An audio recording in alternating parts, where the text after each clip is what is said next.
High guys, welcome back to my mini blog. मी खूप दिवसाने ब्लॉग बनवते आणि पोस्ट करणार आहे. तर माझ्या ब्लॉगला लाईक, शेअर, कमेंट आणि सबस्क्राईब करा माझ्या चॅनलला.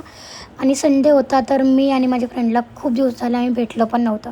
तर मी आणि माझ्या फ्रेंडने प्लॅनिंग केलं की चला कुठेतरी जाऊया संध्याकाळच्या टायमाला. तर मी आणि माझी फ्रेंड आम्ही निघालो जाण्यासाठी. असंच बाहेर आम्ही मी रील बघत होते आणि रीलमध्ये ते पार्क दिसला मला ॲक्च्युली. ते स्काय वॉक पार्क म्हणून काहीतरी आहे. मग तिथं आम्ही प्लॅनिंग केलं की चल तिकडे जाऊन बघूया काय काय नाही का. मग आम्ही निघालो, पेट्रोल वगैरे भरलो आणि मस्त निघालो. तर जाऊन बघितलं की एवढी गर्दी होती, एवढी की संडे होता, सगळ्यांनी सुट्टी होती, तर एवढी गर्दी होती. जाऊन पण काहीच फायदा झाला नाही. आणि तिकीट काढायला गेलो तर एवढी मोठी लाईन होती, एवढी की विचारूच नका. तर आम्ही तिकीट वगैरे पण नाही काढलं, काहीच नाही.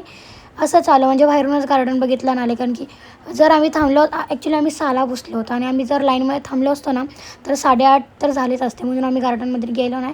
बाहेरूनच मी शूट वगैरे केला, थोडी असं सेल्फी वगैरे घेतली, फोटोज वगैरे बाहेरूनच काढला आणि मस्त असं 2-3 फोटो काढले. तर आम्ही थोडी चिडली होती की मला गार्डनमध्ये जायला नाही भेटलं. तर आम्ही तिथून घरी निघालो परत.